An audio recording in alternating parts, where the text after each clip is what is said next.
এবার তো আমি ভেবেছি ঈদে আমি আমার ঈদের জামাগুলোই পরতে পারবো না। ভাগ্যিস ঈদের আগের দিনই হচ্ছে জামাগুলো আমার ডেলিভারি করেছে। এবারে লাস্ট ইফতারটা আমরা বিক্রমপুর সোসাইটির সাথে করেছি। প্রথম আমি আমার শ্বশুর বাড়িতে ঈদ করব। আমি মেহেদি পরবো না বলে আমার হাজবেন্ড আমাকে নিজ হাতে মেহেদি পরিয়ে দিয়েছে। হ্যালো, আসসালামু আলাইকুম এভরিওয়ান। আই হোপ আপনারা সবাই ভালো আছেন। ঈদের আগের দিনেই হচ্ছে আমার ঈদের ড্রেস চলে এসেছে। এবারে পার্সেলটা আসতে এত বেশি লেট করেছে, আমি তো ভেবেছি আমি ঈদের ড্রেসই পরতে পারবো না। আমি যেই কুরিয়ারের মাধ্যমে পার্সেলগুলো আনিয়ে থাকি তারা 3 দিনের মতন সময় নেয়, কিন্তু এবার বেশি সময় লেগে গিয়েছে। যাই হোক, ঈদের আগের দিন তো পার্সেলটা হাতে পেয়েছি, এটাই অনেক। পার্সেলটা খোলার জন্য আমি সব থেকে বেশি এক্সাইটেড ছিলাম। আর প্রথমে যে ড্রেসটা বের হয়েছে এটা হচ্ছে দেশি ফ্যাশন বাই রূপাপুর কাছ থেকে আমি নিয়েছি। দুজনের বুদ্ধি দিয়ে হচ্ছে এই ড্রেসটা মেক করা হয়েছে। আর ড্রেসটা মনে হয় আমি একমাত্র পরেছি, কারণ পুরো ড্রেসটাই হচ্ছে কাস্টমাইজ। আর ড্রেসটা এত বেশি সুন্দর হয়েছিল, আমি চাচ্ছিলাম একটা লাইট কালার ড্রেস পরার জন্য।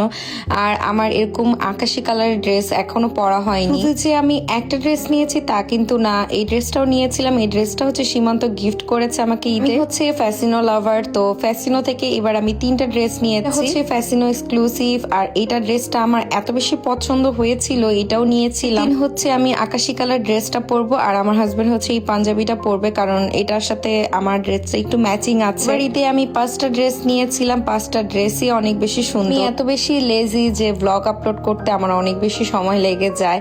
এটা হচ্ছে আমার চাঁদ রাতের ব্লগ। তো সেদিন হচ্ছে একটা ইফতার দাওয়াত ছিল, তো ইফতার দাওয়াতের জন্য আমি আজকে এই ড্রেসটা পরবো। এই ড্রেসটাও হচ্ছে আমি ফ্যাসিনো থেকে নিয়েছিলাম, আর এই ড্রেসটা আমার একবার পরা হয়েছে। রেডি হয়ে সোজা আমার ননাসের বাসায় চলে গিয়েছিলাম, যে হচ্ছে ওদেরকে রেডি করছিলাম। একটু জরুরি কাজে হচ্ছে আপু বাহিরে গিয়েছিল, ওদিক দিয়ে হচ্ছে আপু ইফতার প্রোগ্রামে চলে যাবে, আর এদিক দিয়ে আমি ওদেরকে রেডি করে আমার শাশুড়ি মার সাথে চলে যাব। ওরা অপেক্ষা করছিল, আমি এসে হচ্ছে ওদেরকে রেডি করিয়ে দিব। আমার এই টাইপের লাইট কালারের ড্রেস অনেক বেশি পছন্দ, আর ফ্যাসিনো ড্রেস সবসময় অনেক বেশি সুন্দর হয়। প্রায় 3 বছর ধরে তাদের ড্রেসগুলো পরছি, এত বেশি আরাম, এমন কোনো ড্রেস নাই যে আমার পরা হয়নি। ওদের সাথে আমি এখানে ভিডিও করছিলাম, কি সুন্দর লাগছে না মাশাআল্লাহ। ওটা ঘুমিয়েছিল, বের হওয়ার কিছুক্ষণ আগে ওকেও রেডি করে আমরা বের হয়েছি। সারাদিন বাসায় লাফালাফি করেছে, খেলেছে, আর গাড়িতে উঠার পরপরই একদম ঘুমিয়ে যায়। আমরা এসেছি বিক্রমপুর সোসাইটির ইফতার প্রোগ্রামে। দেখেন কতগুলো প্লেট সাজানো হয়েছে। রুমটাতে শুধু মহিলারাই বসেছিলাম আমরা। পর একটা কিউটুকে দেখতে পেয়েছি, মাশাআল্লাহ কি কিউট। বেবি গার্ল অনেক বেশি পছন্দ।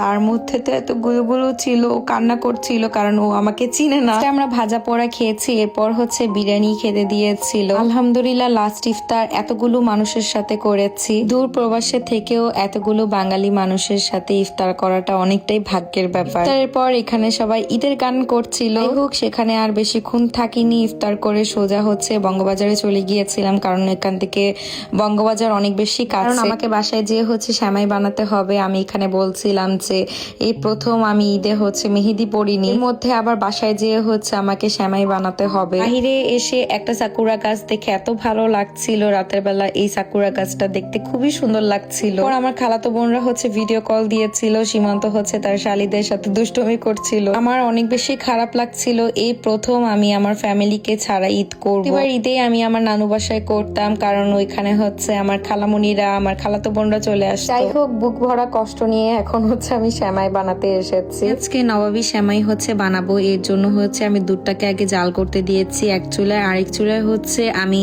সেমাইটাকে ভেজে নেওয়ার জন্য বাটার দিয়েছি। এর মধ্যে আমি 2 প্যাকেট লাচ্ছা সেমাই দিয়েছি। মধ্যে আমি চিনি আর গুঁড়ো দুধ ইউজ করব। তো এই গুঁড়ো দুধটা হচ্ছে বাংলাদেশ থেকে আনিয়েছি। ব্রাউন না হওয়া পর্যন্ত এই সেমাইটাকে আমি ভালো মতন ভেজে নিব। দেখতে ভালোই লাগছিল। এই প্রথম আমার শ্বশুরবাড়ির মানুষকে ঈদের মধ্যে আমি নিজের হাতে কোনো কিছু বানিয়ে খাওয়াবো। বাটিটার মধ্যে হচ্ছে আমি সেমাইটা সার্ভ করব, সেটার মধ্যেই হচ্ছে আমি সেমাইটা ঢেলে নিয়েছিলাম। সুন্দরভাবে একটা চামচ দিয়ে সমান করে নিচ্ছি। এর মধ্যেই সীমান্ত আমাকে ডিস্টার্ব করছিল। প্লেটের মধ্যে সে হচ্ছে গুঁড়ো দুধ নিয়ে ছোট বাচ্চার মতন খাওয়া শুরু করেছে। এটাই হচ্ছে আমি বলছিলাম তুমি একদম আমার ভাইয়ের মতো হইছো, যে কাজগুলো ও করে সেই সেম কাজগুলো তুমি করছো। পর হচ্ছে আমি এখানে কিছু বাদাম কেটে নিচ্ছিলাম। 3 টাইপের বাদাম দিয়েছি, আর এই বাদামগুলো কাটতেও অনেক সময় লেগে গিয়েছে। তো কেটে ফেলেছি। নবাবী সেমাইয়ের যে আসল জিনিস সেটা এখন আমাকে বানাতে হবে। দুধটাকে জাল দিয়ে আমি ঠান্ডা করে নিয়েছিলাম। এখানে হচ্ছে আমি অনেকগুলো কর্নফ্লাওয়ার ইউজ করেছি, কারণ হচ্ছে ক্রিমটাকে একদম ঠিক হতে হবে। পর আমি ইউজ করেছি এখানে হোয়াইট ক্রিম। এই হোয়াইট ক্রিমটা কিন্তু মাস্ট বি ইউজ করতেই হবে। তো আমি 2টো হোয়াইট ক্রিম ইউজ করেছিলাম। গুঁড়ো দুধও ইউজ করেছি। এখানে শুধু দুধের খেলা। এখানে কাস্টার্ড পাউডারও ইউজ করেছিলাম। কাস্টার্ড পাউডারটা আমি দিয়েছি একটু ফ্লেভারের জন্য। আর এই কাস্টার্ড পাউডারটা দিলে হয় কি যে কালারটা একটু ইয়েলিশ টোন আসে। পুরো এক কৌটো হচ্ছে কন্ডেন্স মিল্ক দিয়েছি, কিন্তু হচ্ছে চিনি ইউজ করিনি, কারণ কন্ডেন্স মিল্কের মধ্যে অনেক মিষ্টি থাকে। ততক্ষণ না পর্যন্ত এটা ঠিক হচ্ছে, এটাকে এভাবেই নেড়ে নেড়ে রান্না করতে হবে। একদম হাতের ডানা ব্যথা হয়ে গিয়েছিল, তারপর সীমান্ত এসে আমাকে একটু হেল্প করছিল। সেমাই বানাতে বসেছিলাম রাত 10টা বাজে, কিন্তু বানাতে বানাতে একদম 1টা বেজে গিয়েছিল। যেই ক্রিমটা আমি বানিয়েছি গরম গরম এই সেমাইটার উপর ঢেলে দিয়েছি। তো 3টা লেয়ার করেছি, আপনারা চাইলে একটা লেয়ার দিয়েও করতে পারেন। এবার ঈদে অনেক আপুরাই হচ্ছে এই সেমাইটা বানিয়েছে, কারণ এই সেমাইটা খেতে অনেক অনেক মজা হয়। তো এরপর আমি আরেকটা লেয়ার দিয়েছি, কারণ আমি অনেকগুলো হচ্ছে ক্রিম বানিয়েছি। অলরেডি হচ্ছে আমি 3টা লেয়ার করে ফেলেছি, একদম পারফেক্টলি সবকিছু সুন্দরভাবে করে নিয়েছি। পরে এখন বাদাম দিয়ে সুন্দরভাবে ডেকোরেট করে ফেলবো। বাদাম দেওয়ার পর দেখতে এত সুন্দর লাগছিল। ক্লোজ করে দেখাই যে সেমাইটা কি সুন্দর হয়েছে, সাইড থেকে দেখতেও ভালো লাগছিল। ট্রান্সপারেন্ট এরকম একটা বোল নিয়েছিলাম যেন হচ্ছে সাইড থেকে দেখা যায় সেমাইটা। এটাকে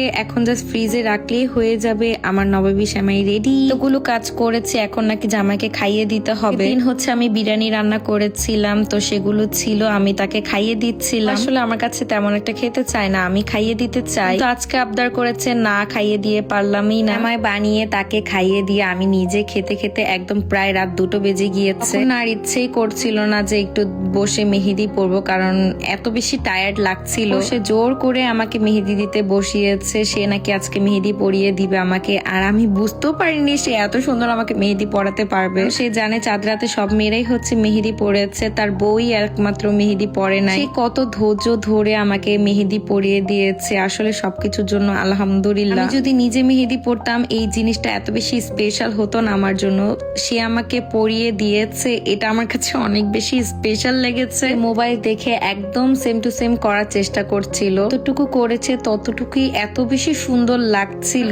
তখন মনে হচ্ছিল আমার জীবনের সেরা ঈদ হচ্ছে এইবার। আলহামদুলিল্লাহ আলহামদুলিল্লাহ। আজকের এই ব্লগটি আপনাদের কাছে ভালো লেগেছে, ভালো লাগলে অবশ্যই লাইক এন্ড ফলো করতে ভুলবেন না। সবাইকে আল্লাহ হাফেজ।